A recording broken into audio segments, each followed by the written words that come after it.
नमस्कार विद्यार्थी मित्रों, मैं अक्षर विद्या मंदिर में आप सभी का हार्दिक स्वागत करती हूँ।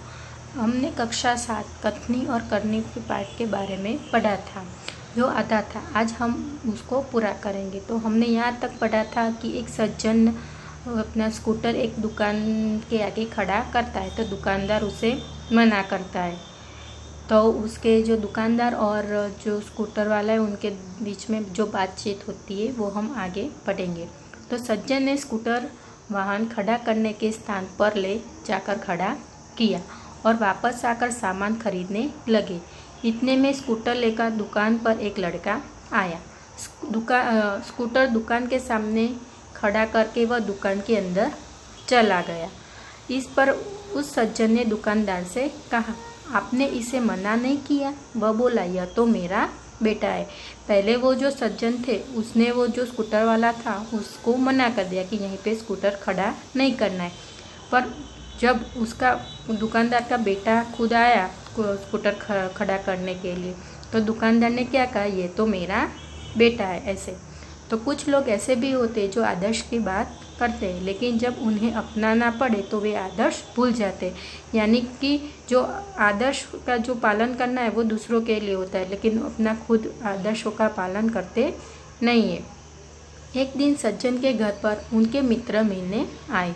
दोनों मित्र में बातचीत में मग्न थे कि किसने दरवाज़ा खटखटाया। उन्होंने खिड़की से झांककर देखा, बाहर मकान मालिक खड़ा था, जो पिछले 4 माह का किराया मांगने बाहर आ रहा था। उन्होंने अपने बच्चे को समझाकर बाहर भेजा। जब बच्चा बाहर गया तो मकान मालिक ने उसे कहा कि तुम्हारे पिताजी से कहो कि मैं मकान का किराया लेने आया हूँ। तो बच्चे ने तपाक से जवाब दिया यानी कि तुरंत जवाब दिया कि पिताजी ने कहा है कि वे घर पर नहीं है।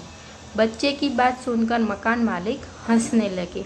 घर में बैठे मित्र के चेहरे पर भी मुस्कान आ गई, जिसे देखकर वे सज्जन पानी पानी हो गए यानी कि शर्मिंदा हो गए। एक सज्जन ने अपने पोते को यह सिखाया था कि हमें किसी भी काम को गलत ढंग से नहीं करना चाहिए, सदैव अपनी बारी की प्रतीक्षा करनी चाहिए। दूसरी एक बात है कि एक दिन की बात है जब जल बिजली बिल जमा कराने गए। साथ में उनका 8 वर्षीय पोता भी था। बिल जमा करवाने वालों की लंबी कतार देखकर वे कोई उपाय सोचने लगा कि मेरा नंबर जल्दी कब आएगा। उन्होंने खड़े हुए लोगों को ध्यान से देखा। आगे ही एक परिचय व्यक्ति खड़ा दिखाई दिया कि जान पहचान वाला वहाँ पे खड़ा था। वे तुरंत उनके पास गए और बोले, बेटा, ये बिल तुम्हारे घर पर ही भूल आए, तो इसको भी जमा कर दो। वो सज्जन ने क्या बोला? झूठ बोला। वह व्यक्ति कुछ बोले उसके पहले बिल व राशि उनके हाथ में थमा दी और एक तरफ जाकर खड़े हो गए। पोता बार बार कहने लगा, दादाजी लाइन में लगिए ना। पर उसकी बात सुनकर लोग हंसने लगे, क्योंकि क्या किया था दादाजी ने कि उनका जो बिल था वो उसके जो पहचान वाला जो वहाँ पे खड़ा था उनको दे दिया था। कई लोग ऐसे होते जो आदर्श की बात तो करते पर उन्हें अपनाते नहीं है। इस प्रकार अच्छा आचरण नहीं होता। ऐसा आचरण करने वालों को कभी सम्मान नहीं मिलता, मान मिलता नहीं है, वे हंसी के पात्र बनते हैं। इसलिए हमें कथनी और करनी सदैव समान रखनी चाहिए। कथनी यानी कि हम जो करते हैं वो, और करनी जो हम करते हैं वो। कथनी जो कहते हैं वो और करनी जो कहते हैं वो। करना और बोलना दोनों एक जैसा रखना चाहिए।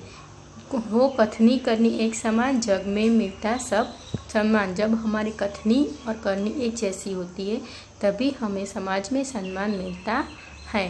तो ये पाठ यहीं पे समाप्त होता है। अगर ये मेरा वीडियो आपको पसंद आया है तो प्लीज़ लाइक और शेयर कर सकते हैं। Thank you.